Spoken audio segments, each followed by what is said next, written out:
Welcome to the Undisputed podcast. I'm your host, Jenny Taft. This podcast is the full show from today's episode of Undisputed from start to finish. They've got a busy slate, so skip Shannon. Let's get to it. Welcome to Undisputed. We are live from Los Angeles. I'm Jenny Taft, here with Skip Bayless and Shannon Sharpe. Good morning, guys. Good morning. You know, my Dallas Cowboys just might not win this year's Super Bowl, but they are definitely going to win tonight's Hard Knocks with the greatest performance this show has ever seen, topping your original performance as a Baltimore Raven, right? Who stars? Jerry and Steven? They're all starring. The Emmy nominations to come. Well, that series always get Emmy nominated. You know that. Here we go. How much you want to bet Jerry is the first person we see when we watch Hard Knocks tonight? The debut. We will get to it. I promise you that. Oh, and by the way, Luka Doncic, that massive payday. We will be all over it. But first, we begin with the latest surrounding Shannon's team, the Lakers, because they had a busy start to free agency, headlined by trading Montrezl Harrell, KCP, and Kyle Kuzma to Washington in exchange, as we know now, for Russell Westbrook, giving LeBron and AD a big three in LA. But before the trade, the Lakers were reportedly very close to trading for Buddy Hield. And according to new reports, LeBron was the deciding factor in the last-minute switch because he preferred the deal for Westbrook over the deal for Hield. So, Shannon, your reaction, did LeBron make the right choice here? Well, Skip, for me, I would have preferred, and I think we kind of talked about it, Skip, a little bit before we left. I like the Buddy Hield situation. It seems like to me, the Malik Monks and the Ellingtons and the Kendrick Nunn, all of those are we're going to try to figure out which one is Malik Monk, because when you trade in the NBA, Skip, the salaries has to match. Russell is making $43 million. Buddy Hield was making about $23 million. So that's another $21 million you got to play with. Well, you take Russell, and so now you got a bunch of guys on minimum contracts. They need shooters. But the one thing that we do know about LeBron loves playing with guys, especially when the rubber needs to meet the road. Normally, they're veteran guys that he's comfortable with. There have been very few Alex Carusos, guys that are young, that gets an opportunity to be in the closing lineup, late in ball games, late in playoff ball games, that LeBron feels comfortable with. That's why, Skip, he's willing to trade first-round pick. He don't care anything about that. The number one overall trade, he came back to Cleveland. Get rid of Andrew Wiggins. Get rid of Bennett. I want Kevin Love. I want a veteran guy. So he gets a veteran guy. We know LeBron is very fond of Russell Westbrook. There's nothing not to like about him. He gives it to you every night. No player that I've ever seen with my two eyes plays harder on a nightly basis. In the NBA, offense, I'll give you. Hey, you can't have it all, Skip. You can't have it all. So for me, Skip, would I have preferred Buddy Hield? Yes, I would have preferred Buddy Hield because I think that's a better fit for LeBron and AD. But LeBron's like, nah, in order for us to get to where we need to go to challenge the big three in Brooklyn or to challenge some of these teams in the West, be it if your guy comes back healthy, Kawhi, and the Nuggets, we need another guy, a surefire guy that we can count on. And so for me, Skip, I probably would have, you know what?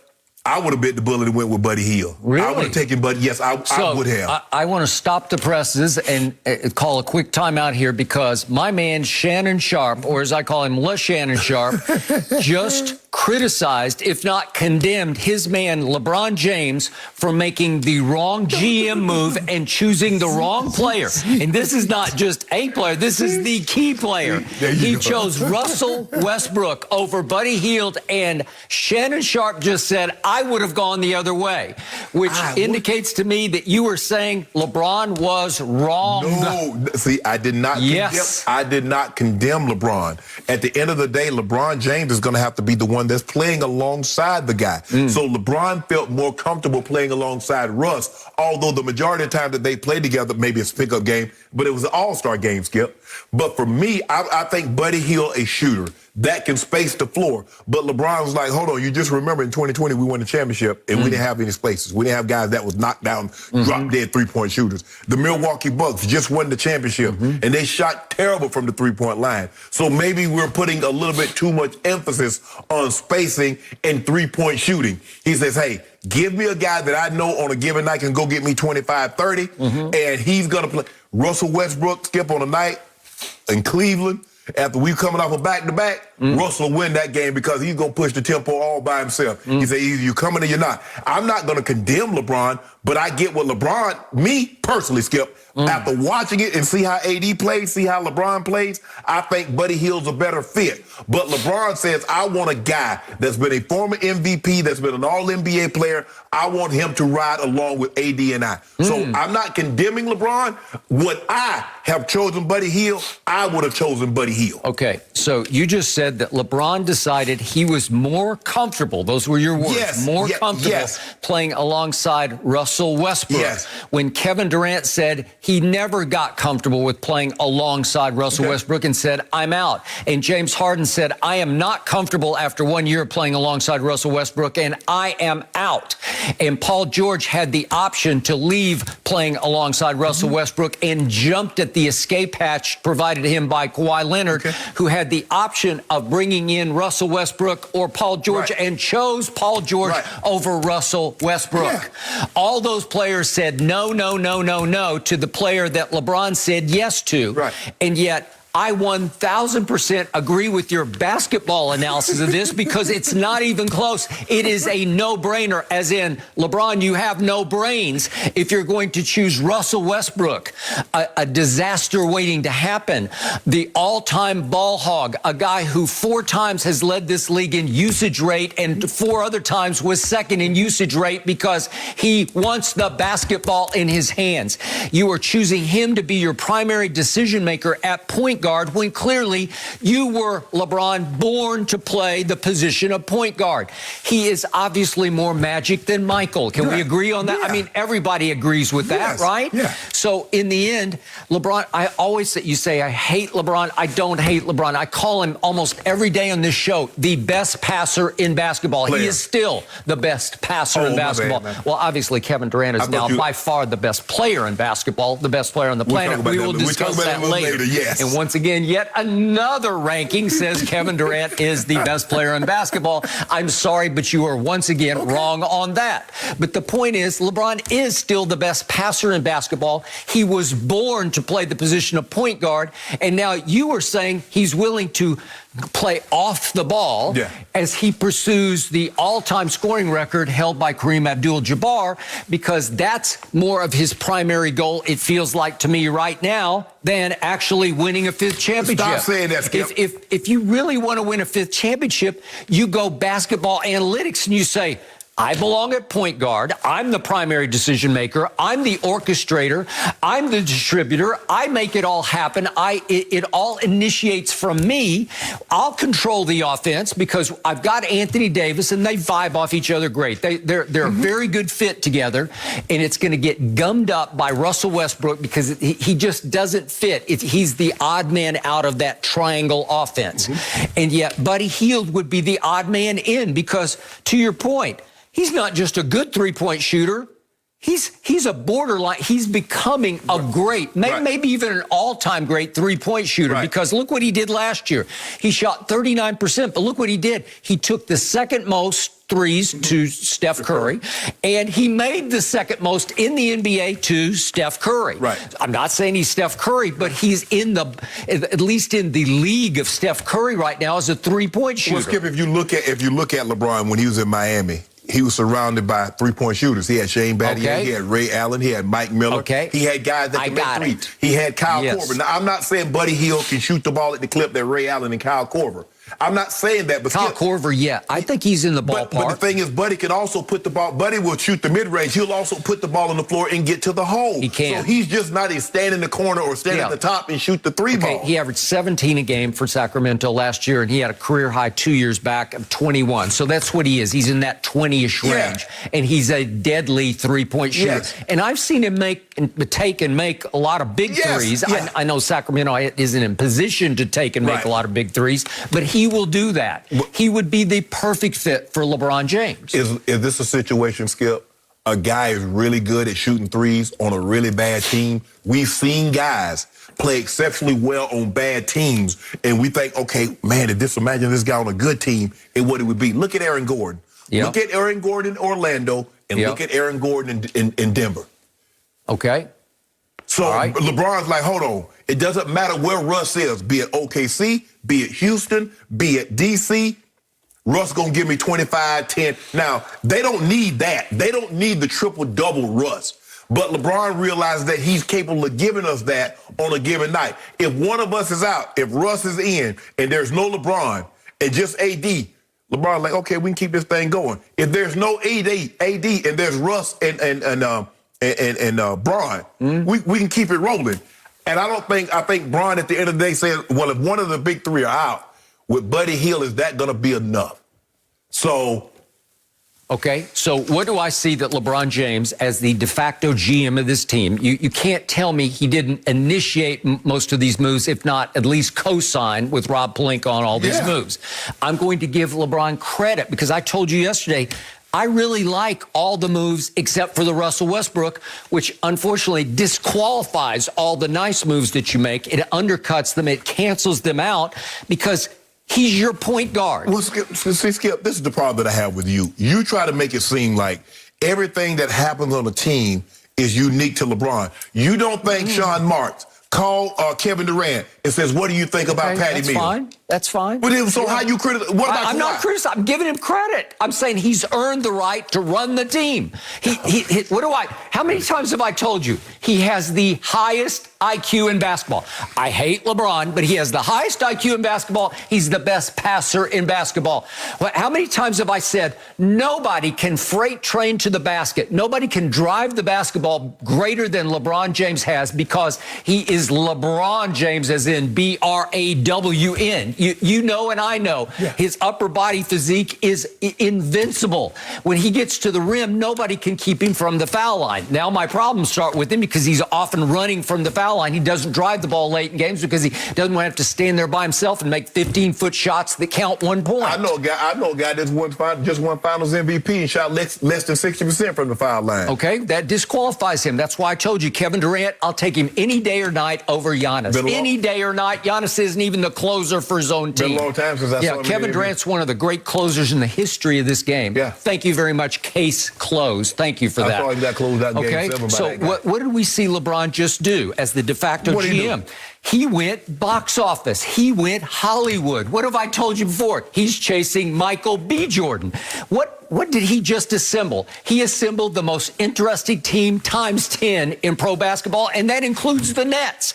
Because you want to talk about must-see TV with Russell Westbrook and Carmelo Anthony and Dwight Howard on top of Gasol. You've got, look at the blast from the past. What if you had all these players at their peak? Think about what you'd have. Like Carmelo, once upon a time, it was way back when, in 2013, he led the NBA in scoring. Yeah. Well, what if you had 2013 Carmelo right now? Wow, you'd have something, wouldn't you? What if you had Dwight? What's his career year? Go back to 2009 and 10. He was Defensive Player of the Year and led the league in rebounding and block shots. Right. Is he that guy now? No, he's more of a blast from the past, right? Set screens, rebound. Okay, there you go. Catch lob. Gasol, I told you, I first guessed it last year going into the year. He just looks like a glacier to me. He just doesn't move the way he used to. Once upon a time, we have to go all the way back to 2013. He was the Defensive Player of the Year, and he's still took that from LeBron. But he's an excellent passing big man, and he can shoot some threes. I wouldn't lean on it or rely on it, but you know and I know, once upon a time, he was a force in this league. He's not anymore, right? If you put all these guys in their prime, I'm not sure they're capable of playing together. They wouldn't be able to, but like even LeBron James, obviously going into year 19, he's not what he used to be, but there once upon a time, if we go back to 2008, he led this league in scoring. That was the one and only time. Jordan led it 10 times, but LeBron led it one time. He scored 30 a game in 2008. Wasn't that at the peak of his athletic explosiveness, right? No, he's still there. Okay. Well, I don't see it, but that's fine. So the point is, you assembled all these blasts from the past, but there's one guy who's still in his prime who is obviously a perennial all-star. And it's unfortunately your new point guard. Wouldn't you still say he's at the end of his prime, like the backside of his prime? What is he, 32? Yeah. So he's still there. He's still Russell Westbrook. For the last 5 years, he has triple-doubled for the whole year. It's off the charts. It's unheard of. We would have all predicted against it, said there's no way anybody could do this one time, let alone 4 out of 5 years.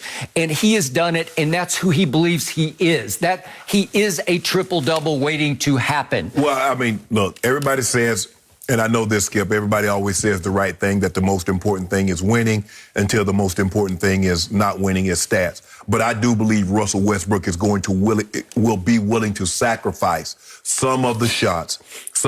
He's not going to get an average triple-double because there are too many other guys that's going to get the rebounds, and they're not going to be pulling their hands back so Russell can get the rebound. I still say when push comes to shove, sacrifice is not in Russell Westbrook's vocabulary. He doesn't know how to. It's C-rim, attack rim, C-rim, shoot three at rim. No. He just goes blind. He is so what I call bullheaded, where he's bull in China shop. I'm just going to run through that brick wall. I'm going to take this game over by myself. And there's a lot to like about it, but it's not how you get games home. There's no Magic Johnson in Russell Westbrook. No, that's why the ball will be probably late in the ball game. The ball will be in LeBron's hand. Okay, are you sure about that? Yeah, I feel comfortable. Are you sure that Russ is going to feel comfortable with that? Because I don't. That he has never shown any sign of feeling comfortable with that. I think Russ is going to feel most comfortable winning more games than he's won in a very long time. Because at the end of the last, like I said, Skip, the only hole that's in his resume is a championship. Okay. Skip, he has all the other accolades. Though, if Russell gets average another triple-double, Skip, we don't even talk about Russ in the triple-double. He's averaged 4 in the last 5 years. Yep. It's obsolete. It was once he it's did not it, obsolete, but it's like second nature. No. Like, for him doing it, right? It's not the thing. Yeah. When Luka do it or someone else does it, we talk about it. But Russ has done it so much, it's not the same. It doesn't have the same pizzazz as it once did before he broke Oscar's record of doing it again in a single season. He followed it up and did it again. So now, okay, you've done that for the past 5 years. You've averaged a triple-double. You have a regular season MVP. You have an All-Star game MVP. You've been All-NBA. Yeah. What's the only thing what other box you need to check? Okay. Championship. All right, got it. Now I'm going to say what I told you yesterday. I'm going to really dig in and double down on this because I still think opting for Russell Westbrook over Buddy Hield was a genius move by LeBron James for maybe all the wrong reasons, but it's a genius move because it sets him up to do one of two things. With Buddy Hield, it made too much sense. It's like a really good basketball move, but it's kind of a blah move. Nobody would really care about it. Nobody would really put much focus or attention on Buddy Hield. But now the whole Laker focus is on the guy from Los Angeles, at least from the LA area, who grew up a Laker fan, who finally got to go home to his Lakers, Russell Westbrook. Will he not be the focus starting with game one? We will all focus to see how Russ can fit in with LeBron and AD and the whole team. Skip, it's the same thing when James Harden got to Brooklyn. Okay. We wanted to see how he's going to fit with Kyrie and KD. Okay. And it fit extremely well. Now, I don't believe this is as easy fit for the Lakers as it was Harden getting ingratiated in Brooklyn. I don't believe it's as easy a fit. I don't. But what was the magic move? Like one of the early practices, Kyrie, according to reports, turned to James and said, "Hey, you're the point guard. I'm the two guard." But James is a better passer. I mean, James Harden is made the league in assists. All of a sudden, it fit. Right. So Kyrie can go to his natural position, which is a two guard, which is a scoring player. Got it. This is not natural because LeBron is the obvious point guard of the Los Angeles Lakers. They are at their best when he is initiating the offense. So the point is, it's a genius move by LeBron because if he can pull it off with Russ, if he can, let's just go to the nth degree, if he can win next year's championship with Russell Westbrook as the point guard, then he shows the NBA world that he did something Kevin Durant said, I can't do. James Harden said, I can't do. Kawhi Leonard effectively said, I don't want any part of that, right? So three great players have said no to Russell Westbrook. So if LeBron could say yes to a championship with Russ, you want to talk about high degree of difficulty. You want to talk about but this is what you'll do. Then everybody will turn around and say, well, he should have won one. Russ has averaged a triple-double for the last 5 years. Well, he's been an MVP. So then I wouldn't say that. All the things that you criticize Russ for, he's never won. He's ball hoggish. He has high usage rate. He turns the ball over. He wins a championship with LeBron. The first thing the next thing out of everybody's mouth. Well, he should have. He got an MVP. LeBron had to stack the deck to win win again. I can't speak for everybody else. I'm just speaking for me. And I told you right now, there is no way I will compliment Russell Westbrook and say you should have won with him. I'm on record, disaster. You can write it down on your notes and keep it. You can post it on your dressing room wall. Skip said disaster. No, what you try to do is you try to speak it into existence, and so I won't allow that to happen. I rebuke what you're saying. All right. So here's the flip side of that. If it fails, Russell Westbrook is already set up to be the all-time ultimate scapegoat for the quote-unquote GOAT that you say LeBron is, because everybody has issues with the way Russ plays basketball. Everybody has problems with Russell as a point guard because everybody, any even novice basketball fan can see he's not a great decision maker. Right. He's led the league in turnovers 4 times, and he's been second in turnovers 4 times. Right. Well, it's hard to win to overcome that usage rate with that many turnovers on a consistent basis. So he is a stat freak. Nobody can produce stats the way he can, but he's never been a one-loss freak, as in winning championships or winning playoff games. You know, and I know he is flamed out at the highest level in big playoff games. It's hard for a guard to lead as a solo act to lead. I mean, that's why you tip your cap to a guy like Allen Iverson. But for the most part, small guards don't lead teams to championships. Okay, all right. So you just said it. He is the all-time solo act. It's a great act. It is must-see.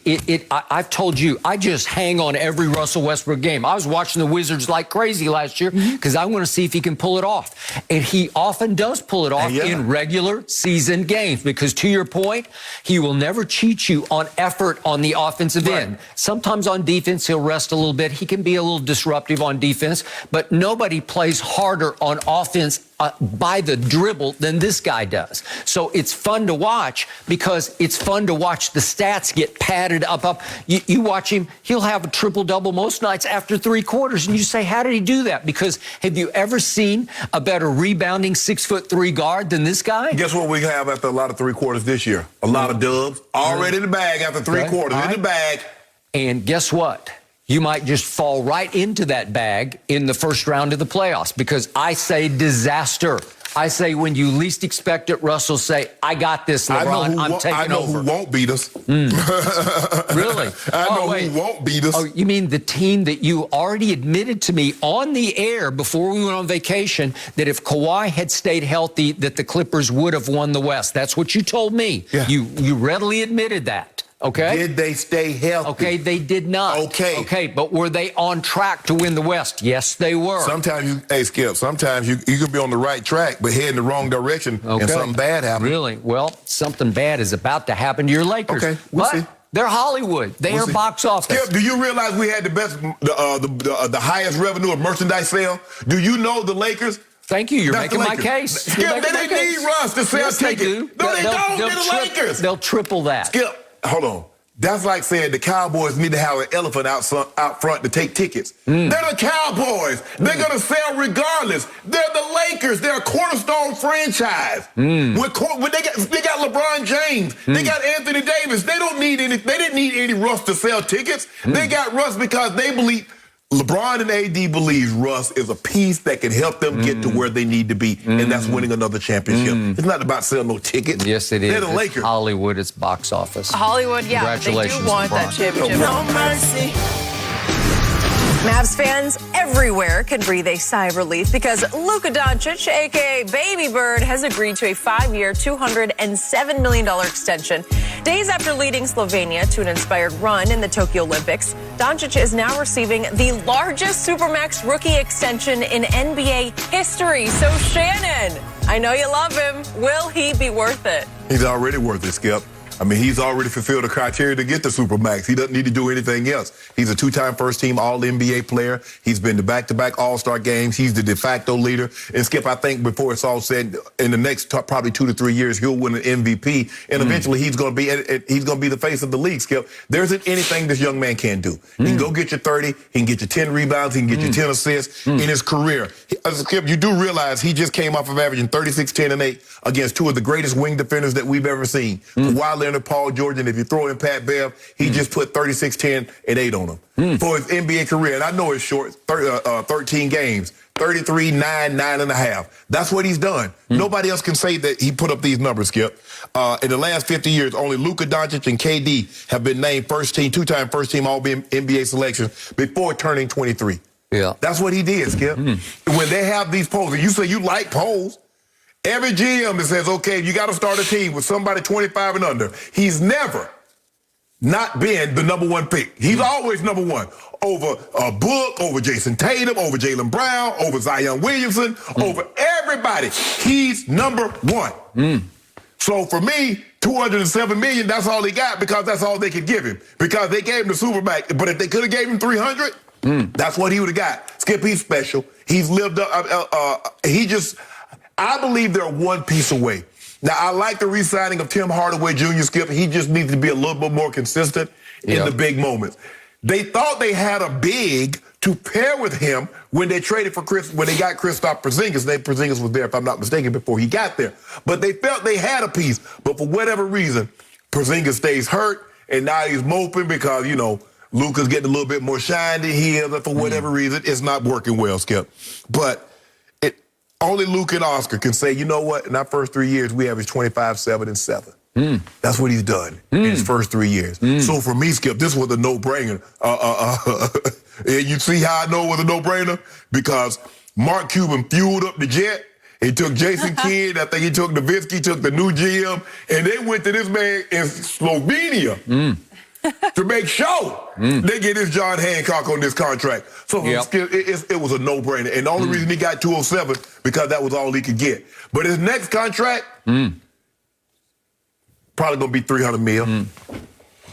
So let me start with your nickname that you gave him, Baby Bird. Yeah, you know what it is. Yeah.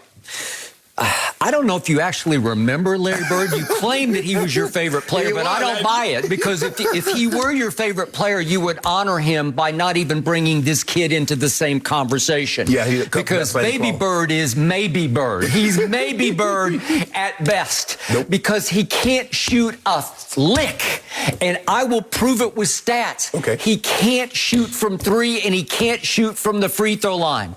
He is now in 3 years a career 33% three-point shooter. Is that Larry Bird-esque? I know they didn't shoot threes really in Larry's time, but was Larry Bird a good shooter? Help me out. Could he shoot it? He was great. Yeah, he was great. He was a three-point contest with him three times. 33% three-point shooter over 3 years. That's second worst in the entire NBA over the last 3 years. Help me out. Is that good or not? Nope, that's not good. He is a career 74% free throw shooter. It's horrendously bad. If we just look at last year when he was the preseason MVP favorite, he wound up with 73% at the free throw line. That ranked 87th of 110 qualified free throw shooters. That is horrible for a player of this caliber. And in the playoffs, it got worse and worse, as you know, because I watched this man shoot air balls from the free throw line. I ask you, Larry Bird fanatic that you claim that you were, do you think Larry Bird ever shot a single air ball from the free throw line? Because I am willing to bet my life savings he never airballed a free throw in an NBA game. You just don't do it because it's going to either hit nothing but net by going through the cylinder, or it's going to catch iron here or here, back iron or front iron. You just don't airball free throws if you're a free throw shooter of any ilk, of any status. And he airballed free throws in playoff games, and he frequently airballs three-point shots. It's like almost won a game. Every time I'm watching Luka, there's another airball from three because he's not much of a three-point shooter. In fact, he's a lousy three-point shooter. So what did we see happen against the Clippers? Obviously, he lost to the Clippers in his first playoff go-round 2 years ago in the bubble, and everybody said, oh, Porzingis was hurt. Then in this playoff series, he rendered Porzingis a bystander in the corner because he just said, you're out of the offense. I got it. I am the offense. And all of a sudden, a Porzingis who had averaged 16 shots a game in the regular season got 10 shots off in the 7 playoff games. That's 10 too many. Sorry, Seth. Really? Okay, so Porzingis was the reason because he couldn't play, and then he's the reason he lost because he could play. Well, first of all, Skip, if he was that good, the Knicks would have never traded him. Knicks ain't in a position to trade anybody. So here's what happened against my Clippers. Luka Doncic had a 2-0 lead with 2 home games in Dallas before a sold-out, packed COVID pandemic crowd where they were no mask, elbow to elbow with Dak in the front row and Michael Irvin up in the luxury suite. They're up 2-0, and on a Friday night game 3, they go up 30-11 in the first quarter. That's a 19-point lead. What if I gave Larry Bird, as a Boston Celtic, a 2-0 lead with a 19-point lead in Game 3 at home with a Game 4 at home? What do you think Larry Bird would do with that kind of a lead? He would bury you. Skip, you know what? It's funny that you said that. Yeah, bury you. Skip, it's funny that you said that. Because I know a team that had a 3-1 lead. It had a 19, a 16, and a 13-point lead. Okay, well, that's not what we're talking about here. We're talking about a guy that you say is Larry Bird. And what did he do? Baby Bird. What did he do? Yeah, well, you're saying he's going to be Larry Bird. That he's the next, right? Yes. He's got next. Okay, so Luka Doncic as the primary ball handler, as the superstar, as the preseason MVP favorite, he loses Game 3 by 10 at home and proceeds to lose Game 4 2 days later by 25 points at home. And how can you do that? And what did he do on the road? What did he do then he goes and they win. It wasn't all him. Hardaway went out of his mind. You see what you did? Well, who's the better three-point shooter, Hardaway or Luka? The better, but who's the better player? Okay. You see what you did now when he loses? Okay, so let's keep that going, that narrative going. So they do go win Game 5 at Clippers. So they come home with a 3-2 lead. They have Game 6 at home. And what happens? They lose it by 7 points. You're kidding me. And they lose Game 7 back at the Clippers by 15 points. And why was that happening for the biggest reason? What's the biggest reason that was happening? If we look at the fourth quarters of all 7 games, here are Luka's stats. He shot 35% from the floor. That's 15 of 43. Is that good? No, that's not exactly Larry Bird-like. From 3 in the fourth quarters of 7 games, he was 5 of 18. That's 28%. And from the free throw line, he was 5 of 10, which is obviously 50%, but he shot only 10 free throws in 7 fourth quarters, which shows you he's got a little LeBron in him. He runs from the free throw line in the fourth quarter because he's afraid to go up there and shoot an air ball. And you're telling me he's Larry Bird? Yeah. Okay, I bless the contract. I got it. You know, he's box office. He's all Dallas has. They're going to sell him. He will become a face, not the face, but a face of this league. I got all that. I don't begrudge him making all the money he can make. But don't give me Larry Bird. And frankly, don't tell me he's going to live up to whatever it is, 207 million. Years, yeah. Okay, just don't tell me, because this is not a path of dominance where you say, oh, well, this is the guy. Is that the it factor that you want? If I give any player of any experience in this league that kind of a lead over a Clippers team that's teetering, and you can't close that deal, something is missing here. But here's the thing. Fourth quarters are missing here. I call him Baby Bird. Can you tell the people at home at the age of 22 what Larry Bird was doing? He was playing at Indiana State. Okay. This kid is 22. He's finished up his 3rd year in the NBA. Now, I want you to tell me this. In Larry Bird's first 3 years, I want you to tell me the player that Luka Doncic is playing with that's as comparable to Kevin McHale, Robert Parrish, Nate Tiny Archibald, or Dennis Johnson. Name the player that Luka Doncic is playing with that's comparable to any of those guys. Okay, name the player on the Clippers you would put in that category. Any of those players. Were the Clippers a powerhouse? You had no use for the Clippers. You ripped them all year long. Hold on, Skip. They're down 2-0 and 30-11, and you can't close that? Hold on, but you told me Kawhi was the best player in the NBA. I didn't say that. You say is Kawhi literally the top 5 player? Top 10, I'd give you. Okay, top 10. Yep. What about Paul George? Top 20? I'll give you top 20. So Luka, I'm going to say Luka's a top 10 player also. Is there anybody else, did you have anybody else on their roster that's top 30, top 40? So you got 2 top 20 players. He is 1 top 10 player, and he took you 7 games. He's Larry Bird.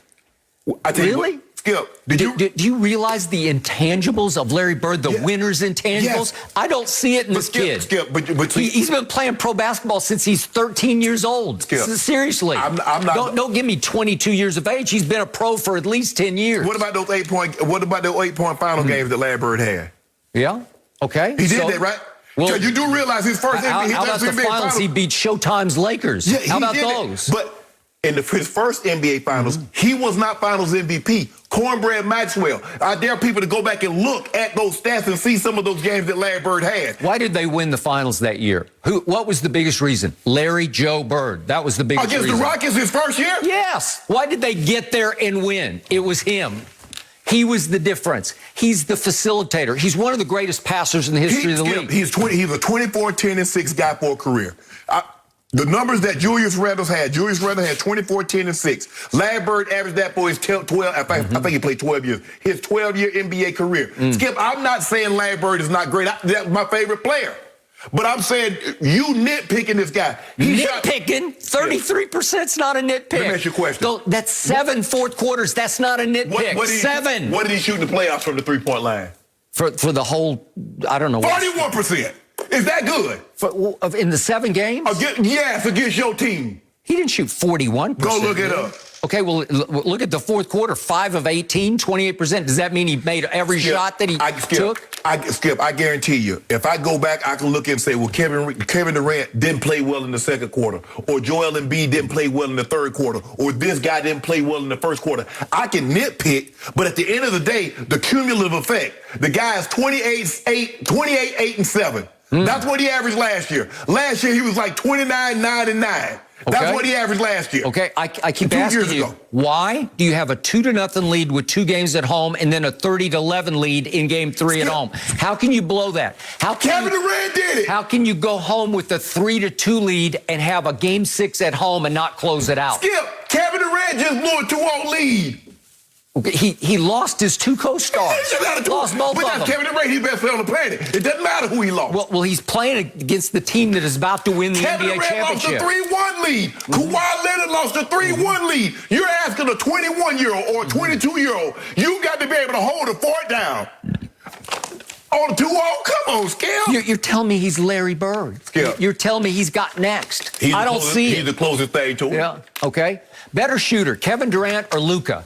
Help me out. Skip. Well, what are we talking about? Seriously. Skip, we're talking about you because you're putting this on a 22-year-old says he had a 2-0 lead. Well, I'm telling you, a 31, 32-year-old Kevin Durant had a 2-0 lead. And he had game 6. And he had game 7. He didn't have Kyrie, and he had a shell of James Harden. Okay, what about the 3-1 lead? With Russell Westbrook as your primary decision maker? I've told you. I first guessed it. I said it then. You can't continuously do this. If somebody fails to come up, you blame someone else. If you like the guy that came up short. He left. Okay. He shocked the world. He said, I can't win with that guy. Okay. I'm going to go join forces with those guys. But that happened. Yep. That happened. Okay, well, he did it because of Russell Westbrook. So LeBron's going to find out. Kawhi had a 2-0 lead. Kawhi had a 3-1 lead. He did. He was up 19. Yep. So why didn't he close that deal, Skip? He had 2 games out. It was the bubble. We're not talking about Kawhi, and I never said that Kawhi was Magic Johnson. Did I ever say that? He's baby Magic. Did I ever say that? He's baby Bird. Okay. Skip. He's maybe Bird. Skip. 5 years, 207. He's deserving of a max contract. Yeah, I'm sure he can sell that many jerseys and that many TV games. Yeah. Yeah, I buy that. I watch him. I'm interested in him. Is he box office? Yes, he's box office. Okay, then. You pay for box office. And he can get to the rim. I give you that. I don't know how he does it, but he does it. It's herky-jerky. It's Euro step. It's gift. It's genius. He's got basketball genius in the lane because he's not a jumper. He's not explosive athletically. He just sort of feels how to do it. Reminds you of another guy that wasn't a leaper, that could get to his spots, that was slow-footed, kind of like a guy that won 33 in Boston. That kind of how he reminds you. He couldn't jump. He couldn't leap. He was non-athletic. But he could shoot. And this guy can't shoot a lick. But this guy, no, he's not the shooter. But guess what? He still gets the same numbers. And Larry Bird had some of the greatest winners' intangibles. I'm talking about sheer mental toughness I've ever seen. I don't see it in this kid. Name a guy that played with 5, 6, 7 other Hall of Famers that didn't win a title. Yeah, but who was the catalyst? Who was the initiator? He was it. Skip, He was all of that. But, Skip, they were putting 4 guys on the all-star team. Was Robert Parrish a dominating player? He's a top 50 player. Okay, That's what they said. Is he Bill Russell or Will Chamberlain or Lou Alcindor? No. But they said he was top 50. Kevin McHale, top 50. Dennis Johnson, top 50. Yeah. Nate Archibald, top 50. Larry Bird, top 50. Scottie Pippen's top 50. Hold on, Skip. So that's 5 top 50 guys on one. I forgot Bill Walton. So they had 6 top 50 guys on one team. And you telling me this man he don't even have 6 top 50 guys on his roster. Bill Walton was coming off the bench. Exactly. Yep. Hold on. But was he a finals MVP? Was he a league MVP? Once upon a time, Okay. Yep. So you're trying to discredit Larry Bird? Well, that's what it sounds like you're doing. He made all those guys go. Skip, all I'm saying is that what we're seeing from a 22-year-old man who doesn't have the surrounding cast that some of the all-time greats, I think we forget that. We make it seem like they did all this by themselves. They did not. They had help. Magic had help. Larry had help. Luka would have had help, but he said no to Porzingis, and I don't know why. That ain't no help. Yeah, they once upon a time called Porzingis the unicorn, and he was so rare in the playoff series, I couldn't find him. Man, Luka, 7-3 equipment manager. Did you see the way he played them last 2 games? He should have been bringing Luka. He should have been toweling Luka off. Here, Luka, I got this towel for you. I know you because I ain't doing nothing. So at least I can do is keep you cool. Man, stop that. Wow. 35% shooting in 7 fourth quarters? Larry Bird? Skip, all I'm saying. Can I interest you in 36-10 and 8? Can against the 2 greatest wing defenders since Pip and Jordan. That's what he did against your guys. What did he tell Pat Bell? You know Pat Bell, that boy, Pat Bell. He's too little. He said, you're too little and not in my house. And the next thing I knew, it was 2 games all. Really? And then it was 3 games to 2. Yeah, and then it was 3 games to 3, and then it was 4 to 3 Clippers. Yeah, I don't know how. Yeah. Craziest thing I've ever seen. But I know Luka, calling all Lukas. Where are you? All I know is you like to Skip. Think about what you're asking. You say you criticize a 22-year-old for not holding a 2-0 lead, but you give guys that you say are better than Luka, and you give them a pass for blowing a 2-0 lead, a 3-1 lead, like it's nothing. And you blame the other guy. Oh, that was Russell's fault. Oh, Doc didn't make an adjustment. You saw what Paul George did. You make every excuse. What about him? What does his guys do? Guys missing wide open threes, wide open shots. Yep. Okay, but you're telling me he's Larry Bird. I never said that Kawhi was Larry Bird. No, Did I? He not. Well, he's not. I'll be the first to tell you he's not. But that baby Bird, he on his way. Yeah, maybe Bird. Just the beginning. Yes, just the beginning. That was you gonna get that just the beginning. I'm moving for a different team in Dallas, guys. The Cowboys are set to make their return to HBO's Hard Knocks tonight for the 3rd time in franchise history. There's no shortage of good storylines for Dallas with the return of Dak from injury, year 2 of Mike McCarthy, Zeke trying to redeem himself after a disappointing season, and of course, Jerry Jones. And we know this team always has Super Bowl or bust expectations. So Shannon, will this be must-see TV? What do you mean Dak returning from injury? He injured again. So when did he return from injury? Yeah, he returned and guess what? He went right back in the house and got injured again. So what's going to be the storyline? He's talking about, oh, yeah, I can't wait to get out. He don't know when he's going to come back and throw. Is he throwing again, Skip, anytime soon? Oh, he's soft tossing. He's throwing rubber balls. He's throwing ping pong balls. Last I checked, they don't play with any of those on the football field. Okay? So that would have been a very compelling storyline had Dak not currently been injured. Okay, maybe they're going to talk about Zeke. Zeke looks like he's in phenomenal shape. Zeke looked like he's at a body weight less than what he actually came into the NFL. So that's promising. I'm interested to see what he did as far as training, as far as nutritional wise, to get back into shape, get back to where the level that he believes he can perform at. That is correct. But here's the thing. I believe Dan Quinn, they're going to talk about Dan, well, what are you going to do? Because this is the second worst Cowboys defense since the inception in 1960. And that was the inaugural season. You know that. I know that. Gave up the most points. I think that's the most points in Cowboys history. Second most yards in Cowboys history. Okay. Michael Parsons. I'm interested to see what he can bring to the table. I think this kid is phenomenal. He flashes. When you cut the tape on, he played. He at the combine, he ran like he played. You look like, okay, this kid legit. Maybe they do Steph, Trayvon Diggs. I like to hear what he has to say. But Skip, you already know the storyline gonna be what? Jerry gonna get up there and sing them Cowboy songs, them old country westerns. You know how them country songs go, Jerry. Yeah, there's no telling. You don't have no idea the check that I write for a Super Bowl. I know there's a lot of manure, so that means there's a horse around here somewhere for me. You know what Jerry gonna say, Skip? It's gonna be all about Jerry. And at what point in time that you didn't win the playoff, you didn't win your division last year, you didn't win it the year before. So what you gonna say? What you do, and you is you because you got the microphone, you got the bully pulpit. You always overpromise and underdeliver for them sorry Cowboys. And I had it up to here. With you and them sorry behind Cowboys. Because guess what? You gave me the field. I got all the other teams in that division, and you got one sorry, pathetic Cowboys with a damaged quarterback right now and an owner that won't stop talking. And so that's it. That is one bet I've already won. No, you ain't why you won it. You ain't even, it's over. Skip, your quarterback ain't even played. You missed one of the all-time great country western lines. All my exes live in Texas because mine do, actually. They do. That is the truth for me. That applies to me. They don't want to acknowledge you. They say they don't know no Skip Bayless. No, they still love you. No, they don't. My team is about to light up Hard Knocks. My team, the Dallas Cowboys, America's team, is about to give you the greatest Hard Knocks performance ever because my team was made for this spotlight. You know it, and I know it.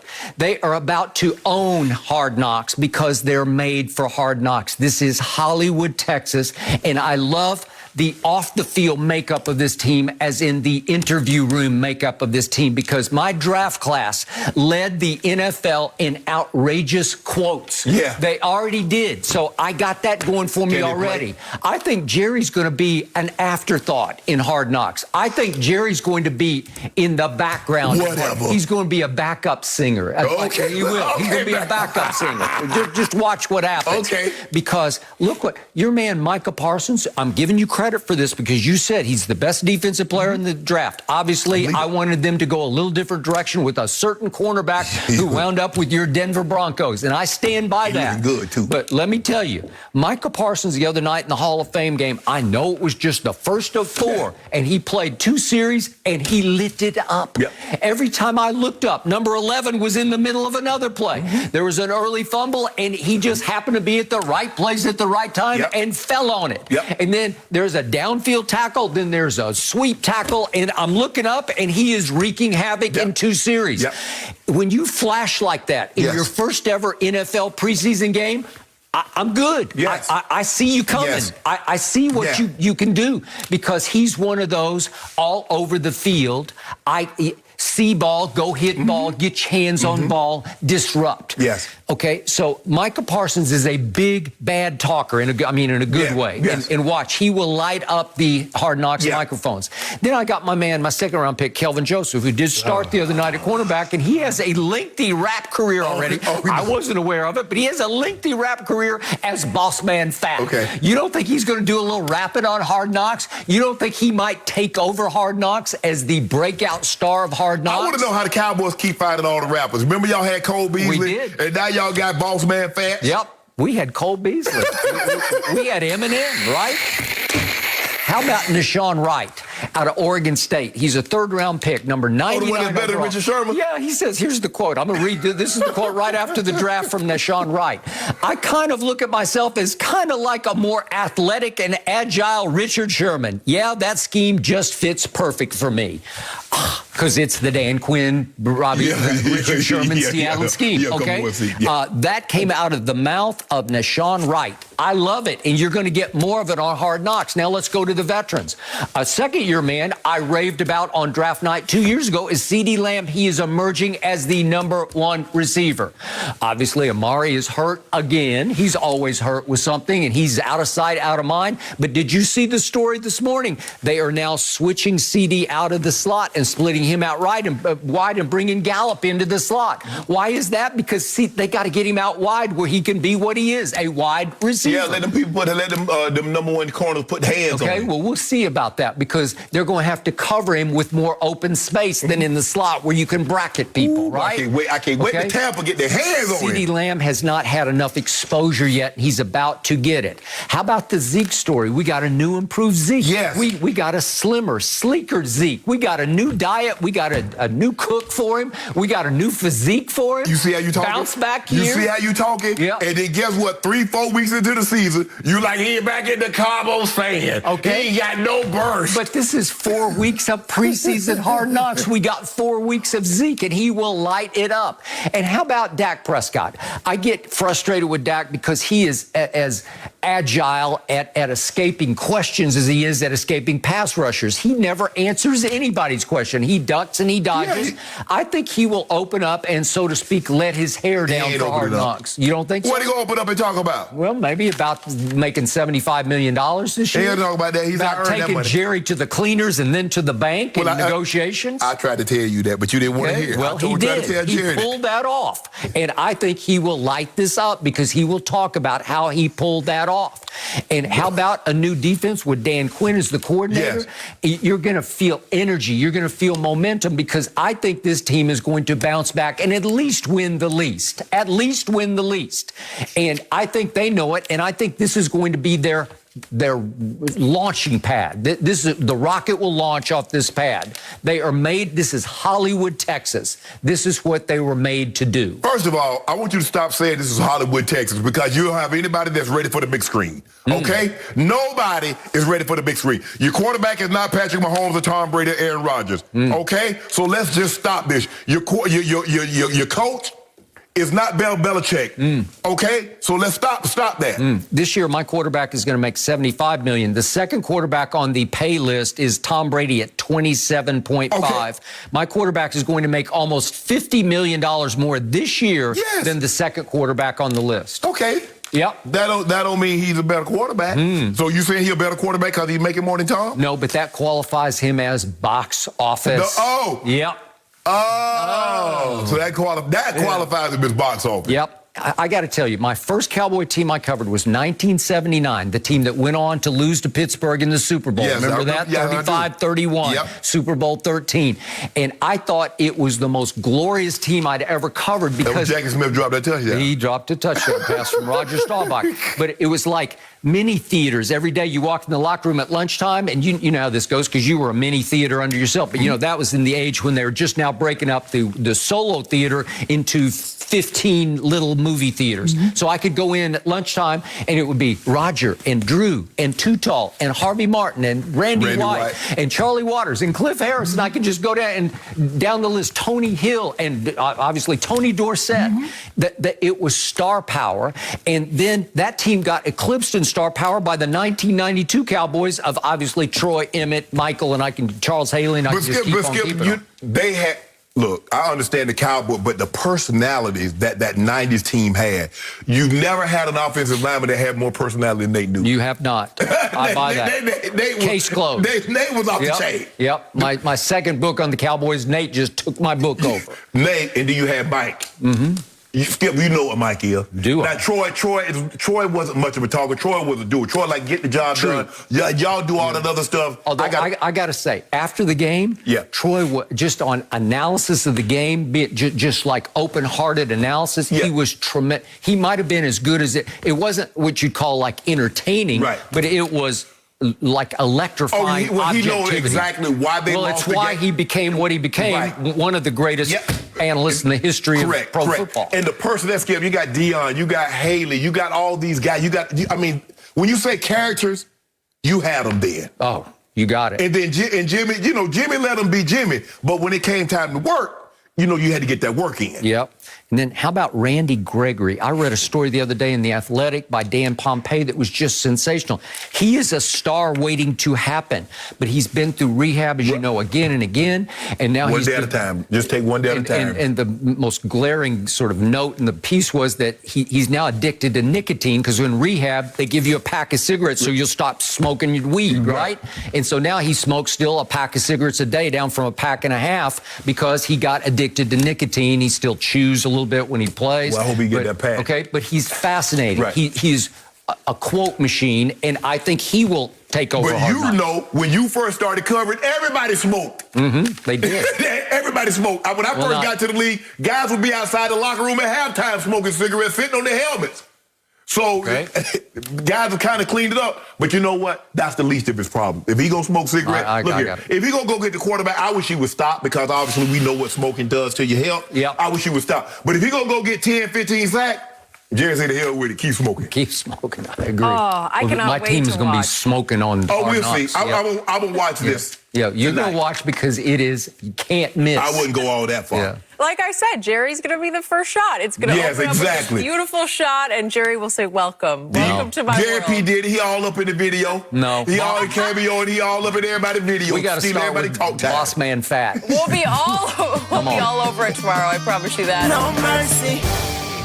Carmelo Anthony finally gets to team up with his buddy LeBron, who played a huge part in Melo's recruitment to the Lakers. The other selling point was the opportunity to get a ring. Melo said, quote, "I'm coming in with a championship on my mind. We all know this is the one thing that I'm missing. This is the one thing that keeps me up at night. It motivates me. I don't have it. I want that experience." Shannon, how much can you see him contributing to a championship here? That's right, Skip. I mean, you think about it. He got gold medals. He's been all NBA, all-star games. He's been one of the best players of his generation. And the only thing, he's never been to an NBA Finals. He's never tasted what it's like to be called a champion for the rest of his life. So that should keep him up at night. And I think he'll play a role, Skip. I think the thing is he's probably going to come off the bench, probably play 20, 25 minutes a night. But not only can he just spot up, shoot the three, catch and shoot the three, Skip, Melo still got a post-up game. Melo still got a nice mid-range game. Now, don't sleep on his mid-range. He's still artful in that category also. Now, if you look at with all the additions, with the exception of Dwight Howard, they're all defensively challenged, Skip. Malik Monk is not a defensive guy. Wayne Ellington's not a defensive guy. Neither is Kendrick Nunn. Neither is Carmelo. So AD is going to have to have a big eraser, because he's going to have to erase a lot of stuff. Dwight Howard's going to have a big eraser, because he's going to have to erase a lot of stuff. But I think Melo can play a role where he gives them double digits. He provides some leadership when he comes in with that second unit. And there's a great chance he'll probably be in that closing lineup, Skip, because at the end of the day, when you get to that closing lineup, who can I trust to be where they're supposed to be, to knock down a shot when we need him to knock it down? And I believe LeBron he's known Melo. They've been in the league 19 years. He's known Melo since they were in probably 11th grade with the AAU tournaments. I think, if I'm not mistaken, Melo went to Oak Hill. LeBron went to St. Vincent. If I'm not mistaken, they played each other. I believe they did. Yeah, they've known each other for 2 decades. Yep. They trust each other. They're very good friends. They vacation together. I like to think if you vacation with someone, you would consider that person a very good friend. Well, Melo said on one vacation that LeBron jumped in and saved his life from drowning. Yeah. Yep. So you owed it to him to come. Superhero LeBron. Yep. There you go. But see, you probably gonna see what you said is that he pushed Melo in the water to begin with. Did he? So he should have. Is that what you were thinking? There you go. See, I don't know. I didn't say a word about it. Credit. Huh. You gonna talk about he pushed him in, but Skip, I like it. I think that we've seen LeBron be successful with guys, and I think Melo can play a very valuable role. I think he'll give them double-digit points. He'll give them leadership, and he'll be what they thought they were when they signed him.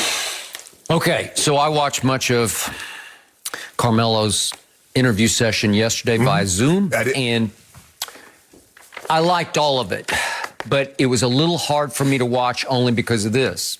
I've always liked Carmelo Anthony since I watched him lead Syracuse as a freshman to the national championship, beating Kansas in the championship game. I just thought that guy is that guy. You know, that guy is going to carry an NBA team to a championship. Right.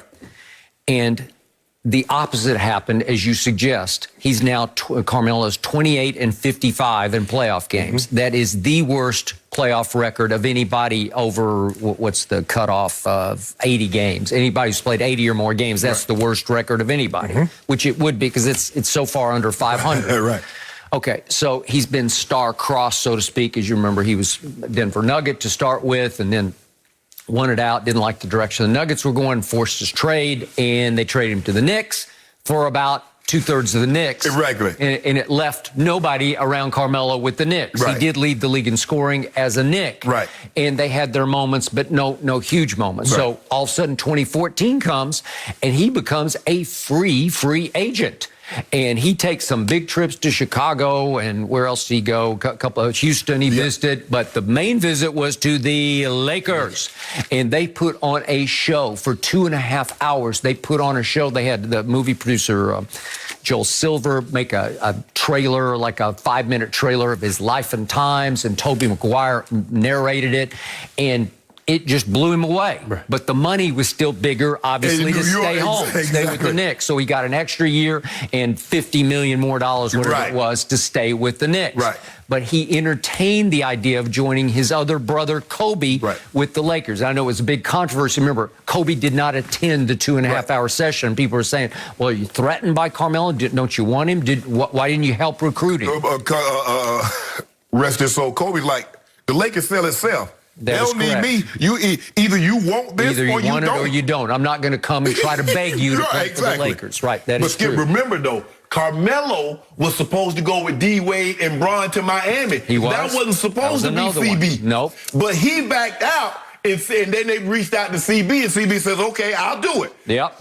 So then he falls out of favor with Phil Jackson in New York, and the next thing you know, he's being traded to Oklahoma City, where he teams up with Paul George and Russell Westbrook, and you know how that flamed out against Utah in the first round. Didn't they trade it? They traded him to Atlanta, who ended up buying him out. Yep. Then there's a Houston side. It's like one thing after another. Right. But it was a little hard for me to watch the Carmelo I used to know and love in New York City talk about how yesterday he said, I'm cool with my new role, because as he said yesterday, I had to swallow that pride. Yeah. I had to swallow that ego. He came off the bench for 2 years in Portland, which is not exactly New York City. Better than coming off his couch. Well, that's what happened. That's came what to that. And unfortunately, I think he spent too many off seasons on his couch, unlike LeBron, who just poured himself into fitness, off-season fitness. And now I think Carmelo is trying to catch up a little bit with that, because he looks pretty good. Yeah, he looks good. At age 37. But he did play, as you suggest, 25 minutes a game for Portland. It's more than I thought when I looked at the numbers. I did too. It's pretty good. He scored 13 a game. He's not going to rebound a lot. He's not going to get you a lot of assists, but he shot a career high 41% from three. Okay, so he's a catch and shoot 3-point shooter, but he can occasionally back you down and post you up. And there was a strong quote yesterday that I read actually this morning in USA Today, and this was from Trevor Ariza, and he was saying Carmelo has always been one of the toughest dudes in the world to play against because of his talent, his size, his strength, his speed, and his shooting ability. Kobe used to say my toughest cover was Carmelo, because he's a bull with that big back end, and he'd back you down in the lane, and you just couldn't stop him. He'd turn around on you. He reminded me of Mark Aguirre back in the day, where he could just caboose you and then just turn and shoot it off the glass, and it was unstoppable. Well, that guy is no more. I don't think we're ever going to see that guy again. So my question back to you is this. When can you remember a guy that you would have called in his prime, in the essence of his prime? You'd call him a superstar, right? Yeah. Carmelo was a superstar. When have you ever seen a superstar swallow that much pride and ego to say, you know what? I'll come off the bench for the Portland Trailblazers. Really? Because you got to really suck it up. Well, you have to. I mean, the guy that comes to mind for me, Skip, is that Ray Allen. I don't know if you consider Ray, but remember what Ray was in Seattle, and he went to Milwaukee, and then he was that in Boston, and then he ended up coming off the bench for the Heat. But Bob McAdoo is the guy that I can remember the best. Skip, you remember Bob McAdoo played for the Buffalo Braves? If I'm not mistaken, he was the MVP, averaged 30 points a game, and he was coming off the bench for the Lakers. At this juncture of his career, this is what Melo is. And see, Melo had to get that through his head. Melo only saw himself as Melo. Knicks Melo, Denver Nuggets Melo. But nobody else saw him like that. So you have to see yourself how they see you, or you're going to see yourself. You can see yourself as the old Melo, but you're going to be at home looking in the mirror. You won't be on someone's roster. Once, like he said, he swallowed his pride and realized that, you know what? My only option for me to play in the NBA, stay in the NBA, is it coming off the bench. That takes a lot, Skip. Everybody ain't equipped to do that now. Because when you've been the man for so long. Well, it'd be like Shannon Sharpe. You know, you're Hall of Fame bound, and you say, I'm going to play one more year, but I can't play for the Ravens. I can't play for Denver. I got to go to Arizona. Yeah, don't play 8 plays a game. Right. No. And you'd say no. No. Because it's just, you got too much pride for it. You'd accomplish too much, right? Well, Skip, that's when I went back after, that was my 12th season. I had just finished up my last 2 years in Baltimore, and I was going around. I went to visit the Raiders. I went to visit Seattle. And Mike Holmgren was the head coach of the Raiders at the time, and they really wanted me to come. Like, Shannon, this is what we're going to do. We see you. We watch the tape. We believe you can still be that guy. Yep. And then Mike, I was like, Mike, I'm not coming. Look, I know Denver. I know the facilities. What role do you see me as? I said, Mike, I'm not a backup. Yep. I said, if you think I'm backing up, I said, that's not going to happen. He said, 84, I don't see you as a backup, but I also don't see you playing 75 plays a game. Would you be happy with 50, 55? And so let House and other guys take the 15, 20? I'm cool. Okay, good. So Carmelo Anthony said, I'm coming in with a championship on my mind. Yes. Because he said that, we all know, that's the one thing I'm missing. So he is willing to swallow all the pride and ego. He's willing probably to play less than 25 minutes a game. If I know this roster, it'd be more 20-ish. Yeah.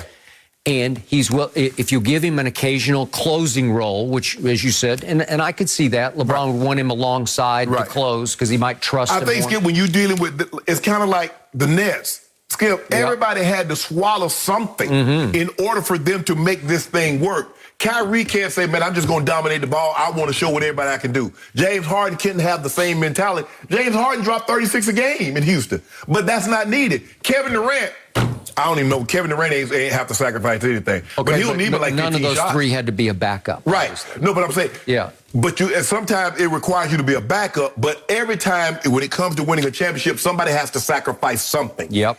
Be it minutes, be it shots, whatever the case may be, you got to be willing to sacrifice something. Yep. And I think in order to put check that box, there's a box that's unchecked. Yep. You Skip, you go to the doctor, they say check these boxes if you got any of these symptoms. Where there's a box that's unchecked, that he gets an opportunity to check the box. Yep. And he's willing to sacrifice hugely. To have a shot at that. That's all.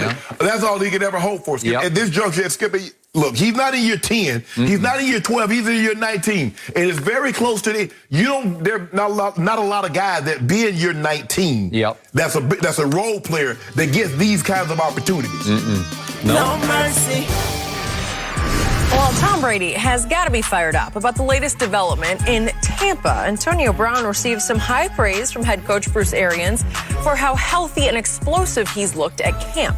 Arians raved about AB, saying he looks better than ever right now and is playing at a speed like he was at 4 to 5 years ago. So, Shannon, do you expect Antonio Brown to be even better than he was last year with Brady? I do, Skip, for the simple fact that, as you remember last year, Skip, he didn't come in until half the season. And there's no kind of football shape unlike playing football.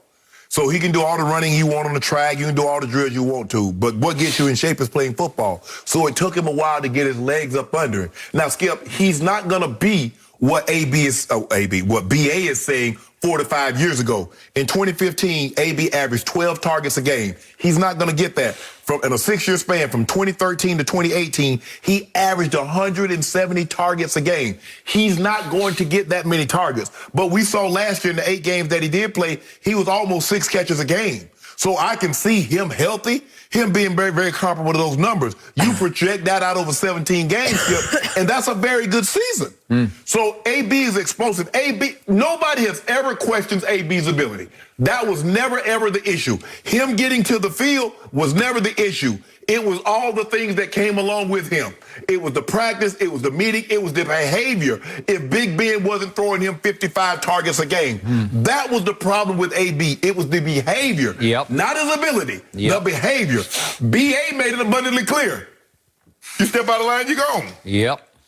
It's amazing when guys are faced with their professional mortality, how they'll behave.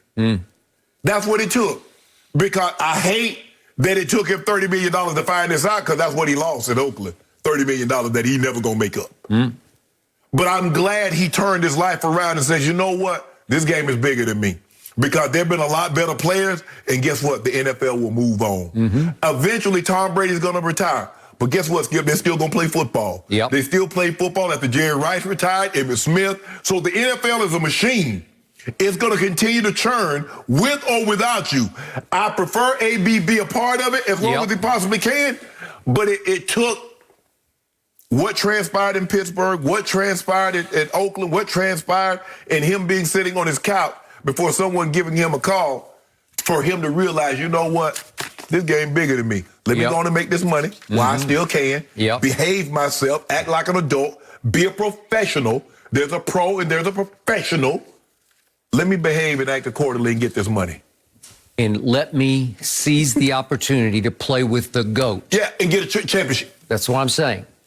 So I loved everything I heard from Antonio Brown yesterday because most of his troubles are now behind him. Does that mean he's an angel? No, he's not. No. And is he 1 inch away from going over the edge again? We know, we've seen it too often. But I do believe that Tom Brady has been good for him, and he's been good for Tom Brady because they have some kind of rapport. They do. They have a mutual trust that exhibited itself early on last year because, to your point, he walks in not in football shape. And if you look at what happened over the last 8 games of the regular season, he averaged, he had 62 total targets a game. That's 8 targets a game. Yeah. 8 targets a game. His 62 were only one short of Mike Evans' 63 targets over the last 8 games of the year. So all of a sudden, he's right at the top of the list. Right. And his catches were the most on the team over the last 8 games. He had 45 balls that he caught to 40 for Mike Evans, and Chris Godwin also had 40. Right. So you think they were looking sideways like, gee, you know, I thought we were pretty good, and all of a sudden this guy's catching more balls than we are? Skip, he makes everybody better because now you see Mike Evans was a little gimpy. Watch Mike Evans this year if he's 100% healthy. Oof. Well, speaking of 100% healthy, the point that Bruce Arians was making was that AB had never had a surgery in his life. And this knee was nagging him down the stretch last year. And finally, at New Orleans in the playoff game, it went. He tore the cartilage. He missed the whole NFC Championship game at Green Bay. He missed it. He came back limpy and gimpy for the Super Bowl and managed to catch the 1-yard touchdown pass, which is, you know, Tom says, I'm going to get you one. I'll get you something. But Bruce Arians is saying that after the surgery that he desperately needed, it was just a cartilage, it was an arthroscopic cleanup, okay? He says he's playing at a speed, as Jenny read, he's playing at a speed that we saw 4 or 5 years ago. Well, if that's true, then Tom Brady's going to have the closest thing to Randy Moss he's had since Randy Moss. If he's actually playing much faster than we saw him play last year, look out. Skip, he has that quick twitch. He has that herky-jerky because he started his career as a punt returner. And so he understands how to operate because not only can he play inside, the slot, he can go outside. So you can do so many different things with him. You can move him and put him in motion.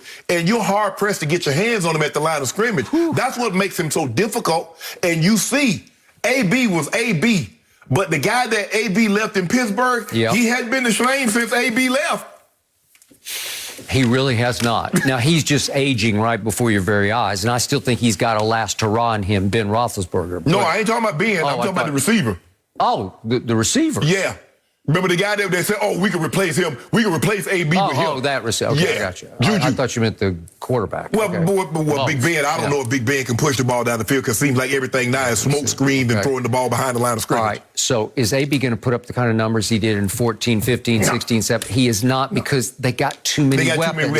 They got 2 Pro Bowl receivers flanked out. And you still got Gronk, you got OJ, you got Cameron Brate. And Scotty Miller, and we can just go down the list. There's quality. Their depth chart is the most quality receiver depth chart I've ever seen before, right? So Tom will spread the wealth. But I think his favorite of this whole group will be Antonio Brown. So Antonio knows he's in a great place, and he said he's talking about APG, you know, you got to appreciate, you got to have perspective, and you got to stay grateful. That all sounds good, and I think it's in his heart right now. Can he embrace that all year long when he has an off game or whatever, he doesn't get as many balls as he think he should?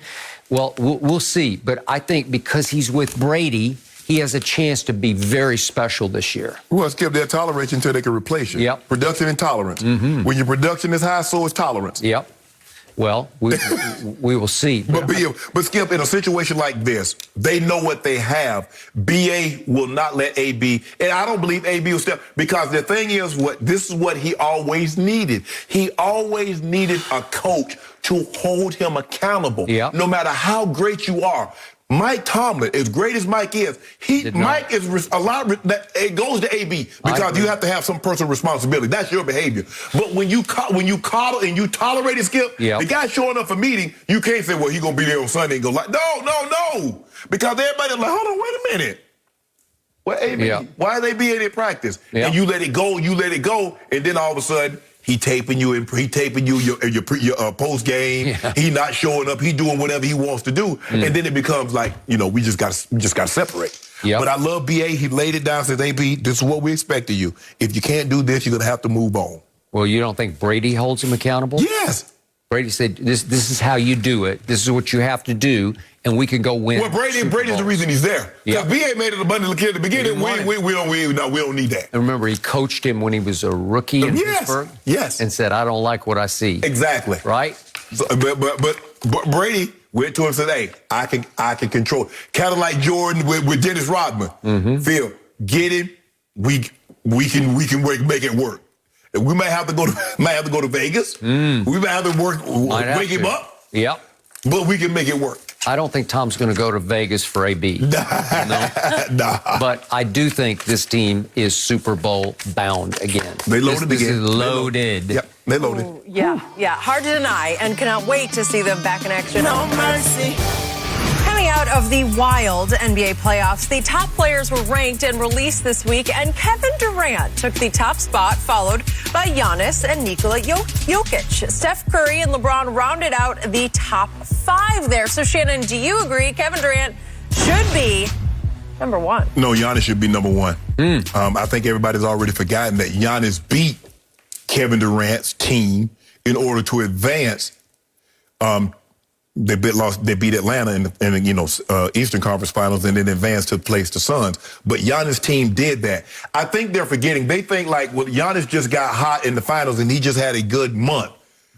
Giannis in the past 3 years is a 2-time MVP with a Defensive Player of the Year. And now trump that with a Finals MVP and a championship. I don't get it. Now, this is what he did against Kevin Durant's Nets team. He was 32-13. He said, I believe I can do a little bit better against the Suns. He went 35-13-5. He had 3 games of at least 40 with a 50-piece with no napkins in the clinching game. Did we already forget that? Skip Bayless, I just go by the Godfather debate. This is the Godfather debate. Godfather soul is James Brown. The queen is Aretha Franklin. So the Godfather debate is Skip Bayless. Skip Bayless told me, if a man beats you in the playoffs, if he beats you in the finals, therefore he's the de facto number 1. That's the standard in which he used. Well, Giannis beat your guy head to head.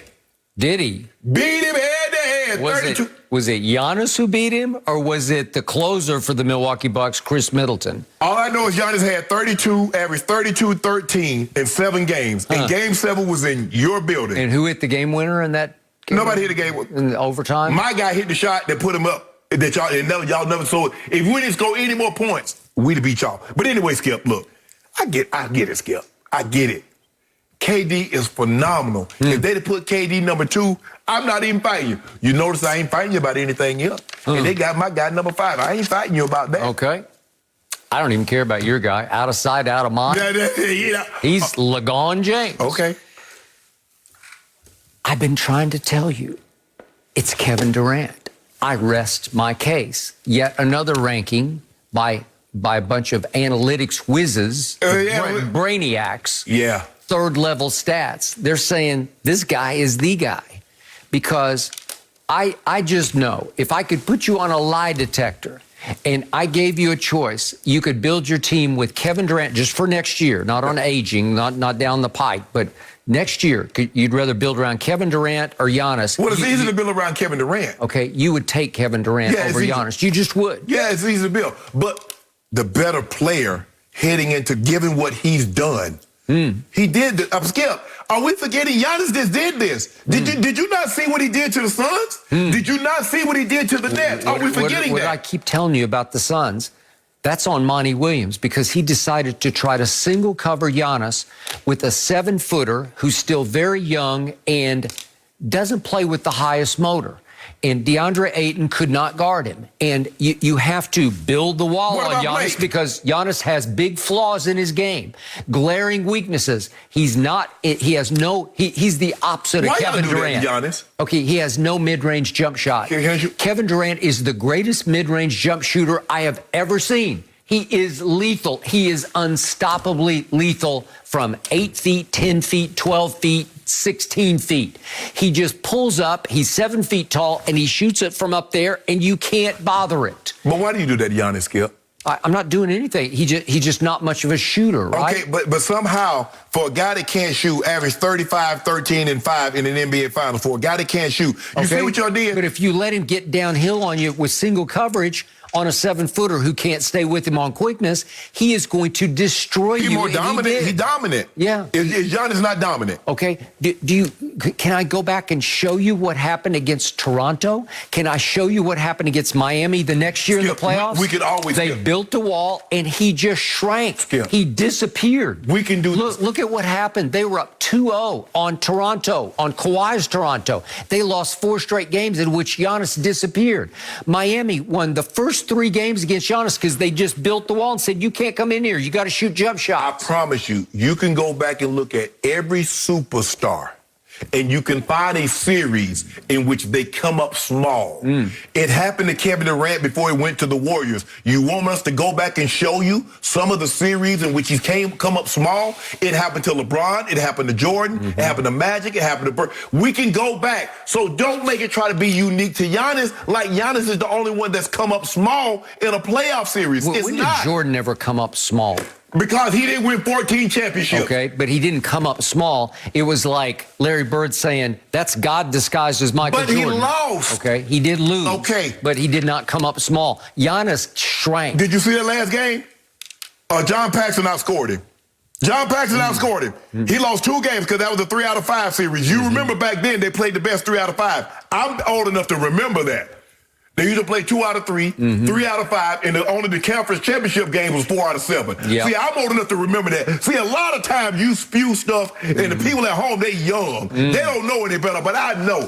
But let's go back. Since you want to go back to 85 when he had the 63, what did he do the next game? 19 points. John Paxson outscored him. Okay. So he came up small. But he was called by your favorite player, Larry Bird. That's God disguised as Michael Jordan. I called him the next day and asked him, did he want to go play golf? Because he had some free time on his hands. That's what I did. Skip Bayless, you did that. This guy is dominant. Giannis is dominant. Really, Kevin Durant is more dominant. And on a lie detector, you would take Kevin Durant any day or night over Giannis. Skip. I know you. Chris Middleton is the closer for the Bucks. Skip. That's all you need to know. He can't even close for his own team. I got it. Skip. He's great. He can do a lot of great athletic things. We didn't do that with Shaq. Shaq wasn't the closer on the Lakers. Well, I'm not discounting what Giannis is. Yes, you are. I am reinforcing what Kevin Durant is. He's the best player on the planet. And remember, this ranking was done before the Olympics. This just came out. So it's not like they're taking into account that Kevin Durant once again led Team USA to a third goal. It seemed like it was done before the NBA Finals was over too. Nope, it was after the finals. Skip, there's nothing the man can't. Okay. You like to use the word virtuoso. In games 5 and 7 against Giannis's team, Kevin Durant gave you all-time virtuosos. Game 5, it's 2-all. This is at Brooklyn, obviously, but he goes 49, 17 rebounds, and 10 assists. And was it better than that 50 piece? Was it better than that 50-piece clincher? Because we've only seen one of those. We've had how many 50-point games, clinching games have we seen? Only Bob Pettit. Yeah, it was because there's no Kyrie, and James Harden should not have been playing because he had become a liability. Oh, now he's a liability. Well, he was a liability. Well, Kevin Durant said he couldn't even run a fast break. He had a breakaway, and he said, "I got to pull up because I can't run." But Kevin Durant said we just needed him out there just for the spacing because he's still James Harden. That's what KD said. These are virtuoso performances. In Game 7, he goes 48, 9, and 6, and he hit one of the great walk-off playoff that shots. Nobody will remember. Okay, it wasn't a walk-off. He lost. He had a 1/10 of an inch. He had his toenail over the three-point line, or we're not having this conversation. But we having this conversation because the game would have been over. Skip, We probably wouldn't be having this conversation if Go James and AD hadn't been healthy. We wouldn't have been having this conversation. But let's deal with the facts of what we have. If Kawhi Leonard would have been healthy, we'd be having a whole nother conversation. We wouldn't be having no conversation. Yep. Skip, at some point in time, you're going to have to get... This man had 3 40-point games out of 6. The guy, a 50-piece. The guy who flamed out and shrank against Toronto and Miami. The guy that you often criticized, you said he can't shoot. What is he shooting threes for? He can't shoot a lick. This is the guy who airballs free throws just like Luka. Between Giannis and Luka, they lead the league in airball free throws. Well, Skip, how old was Jordan when he won his first championship? Was he 26? Somewhere in there. I don't know. He wasn't 26. 90s. Yeah. This guy, 26 years old. He's a 2-time MVP. Okay. He's a defensive player of the year. You can't make the case. He's got too many holes in his game. Skip, he got too many holes. Skip, he got holes in his game, but he averaged 35 and 13. Okay. You taking him over Kevin Durant? No, you're Skip, not. I'll say right Stop now. it. Skip, right now. Nobody's taking him over Kevin Durant. He's the best player. Nope. He's the most dominant player. He's the most dominant player right now. He's the most dominant player right now. He's Shaq. Nope. He's Shaq. He's not. He's Shaq. See what y'all did is that when Shaq was doing what he was doing, Shaq's dominant. Y'all look at Giannis, he got no skills. He's the exact same thing. He's just as dominant as Shaq. He had a playoff series like Shaq, most dominant. That's what he did. Monty, build the wall. Make him shoot jump shots. Did they make him shoot? Nope, they didn't. Skip, it's not Giannis' fault. Giannis says, okay, this is where y'all gonna play me. I'm gonna punish you. He did. Okay. He punished him. Kevin Durant, it's like even in the Olympics, it was like 1-on-3. There are 3 guys chasing Kevin Durant, and they can't stop him because he's the best player on the planet. Never seen him more. Well, Giannis, the Bucks stopped him. No more efficient. The Bucks stopped him. Have you ever seen a more efficient jump shooting scorer? The Bucks stopped him. Yeah. The Bucks stopped right here. The Bucks stopped in Brooklyn. Did they? Yeah. Just because a toenail was over the line? Fear the deer. Couldn't stop him. Bad. Couldn't stop him. Fear the deer. No, it's a weak argument. Hey, what's weak about it, Skip? Got too many holes in his game. Hole in his game. Does Kevin Durant have any holes in his game? Is he the defense? Hold on. Is he the defensive player as Giannis? No, but he is an underrated rim protector. No. Who saved the day again and again for Team USA by rim protecting and blocking shots? It was Kevin bleeping Durant. Skip, I'm not Skip. We're not arguing that. We know what KD did in the Olympics. He was sensational. Yeah. He was sensational against the Bucks. They should have stopped right there. I'm dancing in my living room, man. I said, what a shot. And then they say, oh, a tenth of an inch. You saw that, man. Skip, you saw the referee right there. No. I think when Josh had his head, too. Yeah. That was his, too. They didn't want you to get your hopes up. go look at it. Of course they were going to look at it, but he already said it was 2. I saw it. I wasn't worried. Did the ball go in? Yep. But what did it get us? Yeah, closer, Kevin Durant. Skip. Not a closer, Giannis. Skip, if I scored a game-tying touchdown and we lose in overtime, what have I done?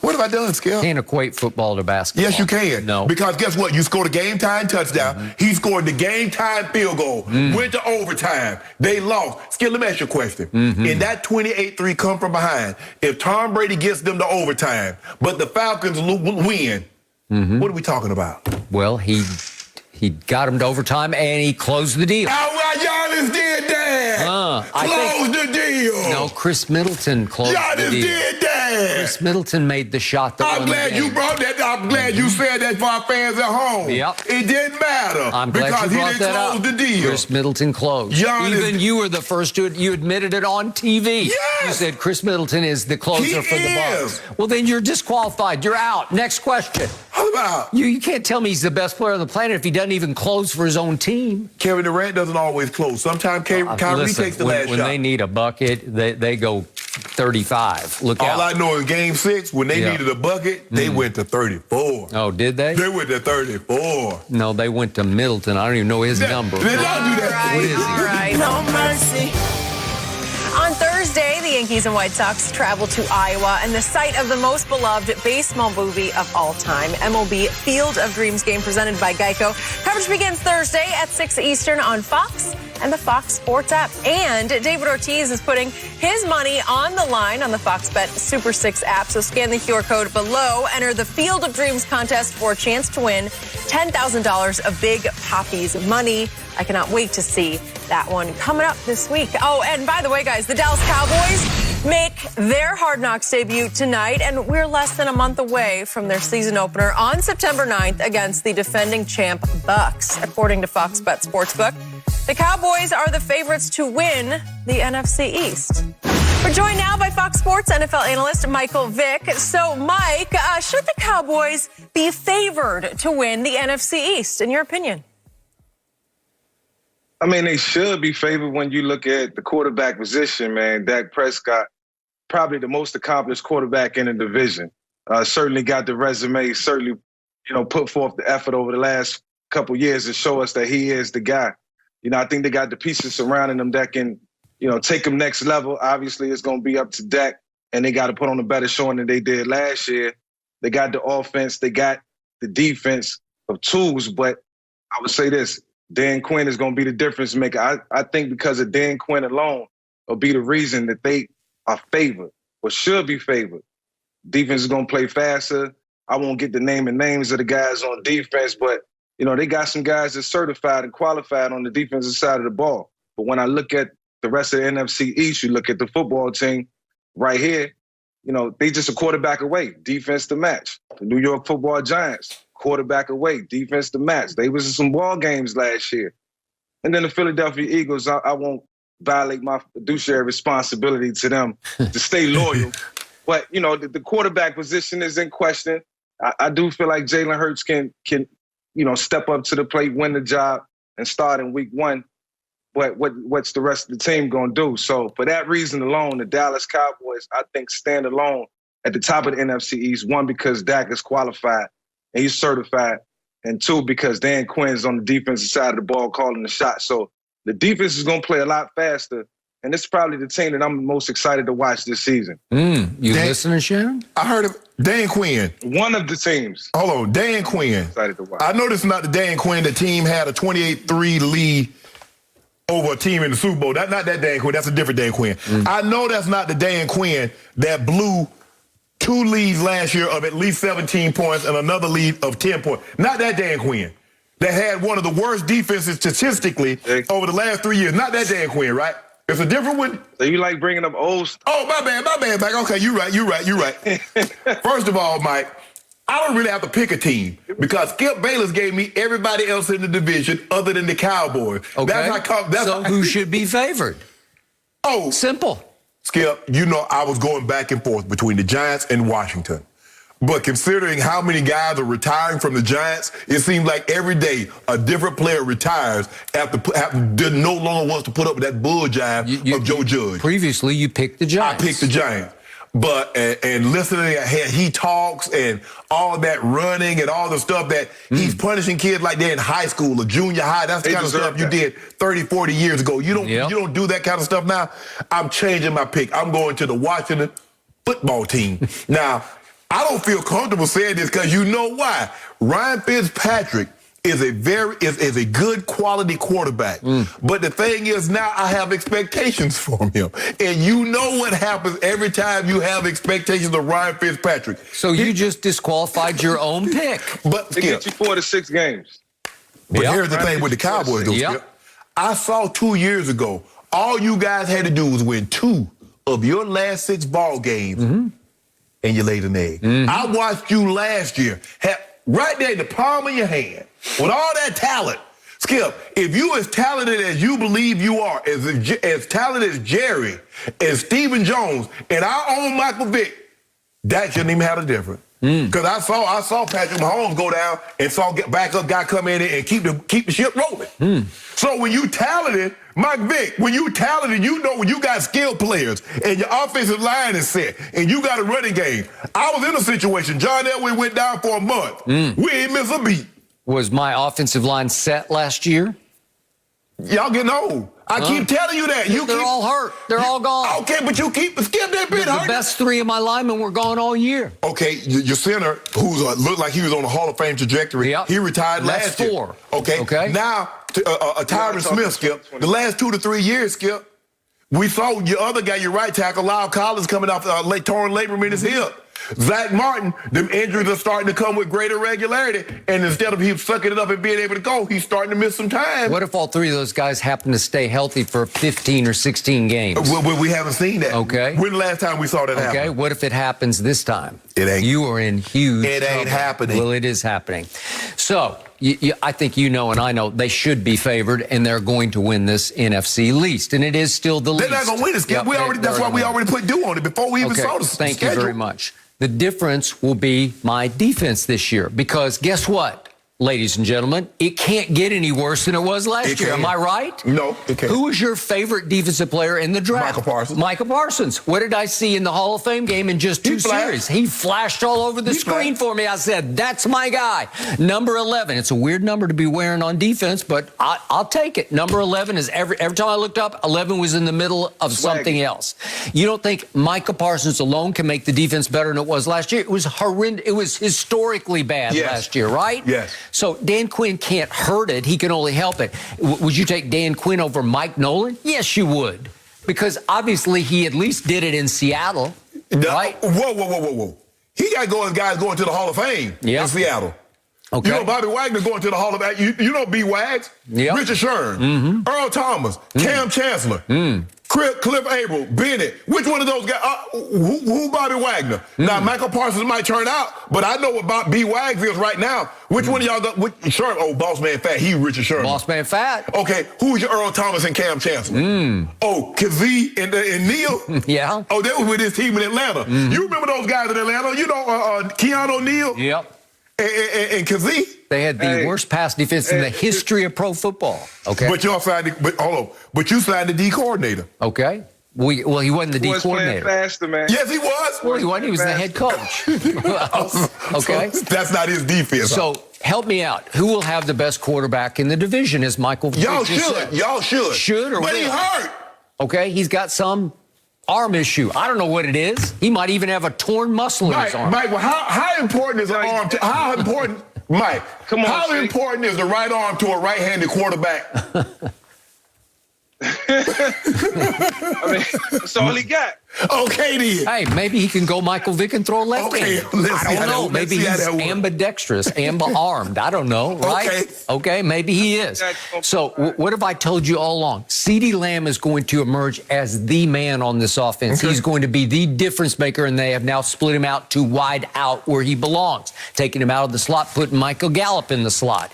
What have I told you all preseason about Ezekiel Elliott? At least he woke up. He got enlightened. He got a cook. He got a dietitian. He slimmed down. Popeyes didn't have out. Well, Popeyes had cook. No, I guess that's what would happen, because he did have about 3 chins for a while. He looked good. Now he's got 1 chin. I will concede. Okay, he looks very good. If it's possible at this age and stage for a running back to have a bounce back year, I believe he will have a bounce back year. And if the line can stay even remotely healthy, we got you. Because you're stuck with, did you just pick Washington this time? I can't keep up with your picks. You picked Fitzmagic to beat the Cowboys. That defense. East. You remember that defense on Thanksgiving? What happened to you on Thanksgiving? Do you remember? It's a quarterback's game, and I did not have my quarterback. Thank you. Andy Dalton. Hold on. You loved Andy Dalton. Even Michael Vick. I remember when they signed Andy Dalton. Oh, Andy Dalton, he's a good, solid, quality backup. Well, he was. He'd made 4 Pro Bowls. Okay. Well, that's pretty good. I like him with the Bears right now. Yeah. You like him with what Bears? Reasons, but I like him with the Bears right now for some reason to Justin Fields step in there. So, I mean, just to validate my point. Okay. But if you can't block, you can't block. You know, he had no protection. Tyron Smith had 2 back injuries in the last 3 years. He has. What if he's healthy this year? They say he looks better than he's ever looked. Really? Right? What are they supposed to say? Man, he looked worn down. He looked decrepit. When the last time you heard a coach say that, Mike, about a guy coming off an injury? He looks worse than he did before he had the injury. Okay. I mean, I kind of agree with you, though, Shay. Like, this is a team that has to go out, show us, and prove to us that they can take over the NFC least, if that's what we calling it. Because it is. Those other teams I mentioned, even the football team, being a quarterback away, you never know what you're going to get from Ryan Fitzpatrick. Solid defense. He can win 8. He McLaurin, nice receiver. Curtis Samuel, I love him. Yeah. But I love Logan Thomas. CeeDee Lamb's going to be the best receiver in this division. Remember the running back, how he ran over y'all? He ran over y'all both games. I like him. He's impressive. And that defense. Whoo, Chase Young, them 2 Alabama boys. You're going to bet the ranch on Ryan Fitzpatrick? I'm betting the ranch against you.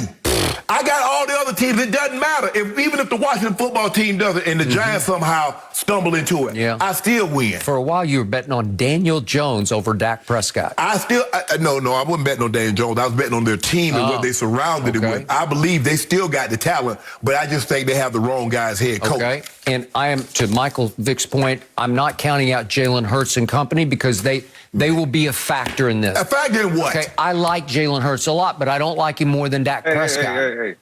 My Eagles say, come on, chill. We always got a shot. I think Fox Bet got y'all picked to win like 6 games. The home team or the road team, you got pressure in Lincoln Financial. So you got to bring it, man. You got to bring it. Don't count out the Philadelphia Eagles because the pressure. I ain't counting them out. I'm just not counting them in. Players force us to play out there. You better root for them because I gave you the field. So you I just got the 2. I'm just taking the 2. I'm not putting my hopes in the Eagles because I don't believe they're not going to be very good this year. Yep. My team is about to get launched by Hard Knocks. And once they got rid of my guy, you know. Mm-hmm. Who's that? Dougie P. Dougie P. You know they got rid of Dougie P. Yes, they did get rid of your guy, Shannon. I can't believe you're saying your guy after how that thing ended. Mike, we appreciate you. No mercy. Michael Thomas reportedly refused to answer calls from the Saints this offseason, and the organization is frustrated over how his injured ankle should have been treated. Sean Payton called the situation, quote, disappointing. And then Thomas took to Twitter posting, quote, they tried to damage your reputation. You saved theirs by not telling your side of the story. Trying to read between the lines. Shannon, whose side are you on, the Saints or Michael Thomas? Skip, I don't really know anybody that was close to the Saints or I would have reached out to try to get a better handle on what's going on. But from what I can deduce, Michael Thomas signed a big contract. And the last thing you want to happen, take it from a guy that once played, that got a contract, the last thing you want to have happen, Skip, is to get hurt. Because if you get hurt, the first thing people start to say, the team, they will question, is he really hurt or is he comfortable because he got the big contract? Okay, he hurts his ankle, if I'm not mistaken, Skip, the first game against Tampa. Tries to play, but he ends up, they put him on IR, so he misses time. He comes back during the playoffs, but he's not the same Michael Thomas, the guy that just broke the record the previous year, 149 catches, over 1,700 yards. And he didn't look like himself. And I guess there was ongoing dialogue. Okay, Mike, you're probably going to need to have surgery. Well, I want to see if I can rehab it and not have to have surgery. True. That's what normally the conversation is. Skip, I remember with Steve Antonopoulos dealing with knee and ankle injuries. Okay, Greek, what do you think? Sharpe, give it a month. See how it goes. See how you feel. If it doesn't feel, I recommend we go in and get it done. Okay, fine. No problem.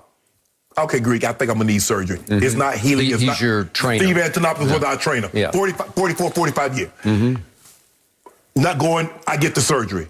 It seems to me, they said, okay, Mike, you want to try to an aggressive, as far as rehab it, rest, see how it goes. But at some point in time, if it's not getting better, you're going to need to have surgery. Well, it seems to me after a couple of months, they reach out to him and he's not returning calls. The head coach, the position coach, yada, yada, yada. Backtrack. Last year, he gets into a fight with a defensive back. Sean Payton, I guess instead of him apologizing, he curses Sean Payton. They suspend him for one game check. They asked him to get counseling, control the anger. He blows that off. So this seems to be a culmination. But Skip, they're in a situation where they can't trade him. Skip, this dude will be almost $35 million against the cap and dead money. They're already up against the cap. They are. It sounds like you are on the Saints side here. I am, Skip. If what is being reported is true, I don't know how Michael has a good leg to stand on, and considering that he has surgery, he only has one good leg. But he could have had, if he had the surgery in June, why not have it in April? That way you'd speed up, and so now you'd have been able to play at the start of the season. It seems to me now this is going to go into the season, and that's the last thing that the Saints wanted. That is true. You laid it out perfectly, and you arrived at the conclusion I arrived at last night. I'm on the Saints side here.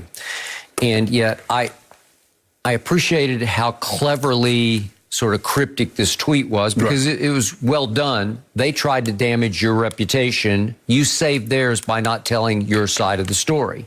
Unfortunately, we have arrived at the juncture where it's time for him to tell his side of the story, because I'm not sure he has a good one. Correct. An effective one, a convincing one. Is he going to say, Skip, they misdiagnosed me? My injury was more severe than they originally told me. I got out there and played, did more damage to the ankle. That was what they told me I could do or I would do. Maybe. But when the season ended, they recommended surgery. Correct. As Sean Payton said, quite honestly, it should have happened at the end of the season, immediately after the end of the season. And considering how he looked in that game, I agree. I'd have had surgery that night. I have absolutely no problem with the second opinion. I have no problem, because we've seen it again and again with the Kawhi Leonard. He goes to an outside the organization doctor who says, hey, wait a second, we need to do this right now. And guess what, Skip? The team has to pay for it. You can go get a second opinion, you can go get a third opinion. Okay, fine. But his second opinion said, I think we can rehab this and eliminate the surgery option here. I think we're going to be okay. So they try to rehab and they waste, what, 2/3 of the offseason. And all of a sudden, they arrive at the conclusion, guess what? I think we got to have this surgically repaired. You had this, okay, Skip. So February, March, April. 3 months. 3 months is plenty enough. Wasted. Thank you. But and the thing is, Skip, look, I get frustration. When you're injured, Skip, you're frustrated because you can't be there, and you question, do they think I'm hurt or they think I'm bull jiving? So but Skip, you got to maintain a level of professionalism. You do. Even in the greatest, when you're heightened, your frustrations are at their highest. Your professionalism needs to be at its highest. So the Saints just went from a 2019 in which he set those records that you talked about, and he was named the Offensive Player of the Year in the National Football League. You were at the big banquet, the big ceremony, right? Yes. And he was catching passes from Drew Brees, who was one of the best. He was a top 5 quarterback in 2019. Yes. And now we're down to, wait a second, I assume it's going to be Jameis Winston throwing to Marquez Callaway, who looks like he's the new #1 receiver. Really? An undrafted kid. Really? I don't know. It's come to this for the New Orleans Saints, and I pity them because they are in a no-win on this one. They're in a no-win. Skip. You got to decide between Taysom Hill and Jameis Winston. Your best receiver is not going to be there to start the season. You're up against the cap because there's some moves that you would like to have made that you can't because financial restraints. It's just a bad situation. I like Sean Payton. I think he's as good an offensive mind, as good a head coach as we have in the league. But they're going to be up against it this year. I think it's advantage Buccaneers. Might not just be the Buccaneers. And there's going to be some other teams you're going to take their pound of flesh because the Saints have taken their pound of flesh from a lot of teams over the last 4 or 5 years. Well, since Drew Brees and Sean Payton has been together. And people going to be looking to get their get back. Ain't nobody going to feel sorry for you. I can assure you that. This is messy, and I guess we wait and see if we do hear. Yeah, it is. This is a bad situation. We'll be following it. No mercy. Well, at this point, the Ben Simmons offseason shooting videos are becoming a summer tradition. And after a poor playoff showing against the Hawks and trade rumors circling, social media videos have emerged of Simmons working on his three-point shooting. Shannon, what do you make of the video? Man, that's just repeat. That's the same shot he shot there. They just put that thing on repeat, Skip. Look, I don't take anything from him because I've seen these before, Skip. Skip, here's a man that took 3 shots in the 4th quarter in a 7-game series. Skip, it's not that he can't shoot. He's afraid to shoot. He's afraid of air. Unlike Giannis, that an airball is free throw, airball a three-pointer, and come right back down and do it over again. If he airballs something, he's like, I'm not doing it. And when he passed up a dunk for a layup, for a jump shot, I say I'm good. Skip, I just don't. You shooting that in an empty gym. You do all this practicing, so you hopefully that when you get an opportunity to get in the game, it carries over. When you never seen Ben Simmons pull up with a three-pointer, with the exception, the end of a quarter, end of a half. When you just say, okay, Ben, shoot that thing and just put that, just stroke it. Is he capable of doing that? Off that video, what do you see? Skip. You see pure form. Skip, you see textbook. Skip, I never you said see touch, Skip, right? Skip, there's a difference between being that can't shoot and being afraid to shoot. Totally afraid agree. Totally is the agree. worst. He is afraid to shoot, but he can shoot. Yes. And we have seen games such as February 15th at Utah where he just torches somebody. Right. He went at Utah on Gobert 42, 9, and 12. He made 12 of 13 free throws. Yes. Because he has a pure motion, Yes. left-handed motion. In fact, he has a pure shooting motion than LeBron has ever had. LeBron struggles with, do I do this? Do I do that? Right. He's always correcting. The technique is pure. The demons are in the psyche. Thank you. He just needs a shrink. He doesn't need a shot doctor. He needs a psychological doctor, right? He needs to be put on the couch. Because I'm going to remind everybody, when you talk about trading Ben Simmons, he has made 3 straight all-star teams. He's made an all-NBA team. He has made 2 straight all-defensive teams, and he has led this league in steals as a defender. Yes. It's hard to match this resume. He just turned 25 years of age. And when you see that kind of form at, what do we give him, 6'10"? Easy. 6'10", maybe 6'11". You say, well, what are you doing? You just need to fix his head because the talent is there. All the technique is there. You can't trade him. He's too. Yes, you can. He's too scary to trade. He's too scary. He will come back to haunt you. That's okay. Okay, he's averaged 16, I call 8, and 8. Ghostbusters to get him out of my house. You remember Ghostbusters? Do I? 16, 8, and 8. He has averaged for his career 3 straight All-Star teams. And he was, by the way, he was the Rookie of the Year in this league. But think about this, Skip. You say he averaged 16, 8, and 8. Yep. Look at his numbers since his rookie year. Across the board, they've come down every single year. Okay, but you see the potential. Yes! It's all there. It's all there.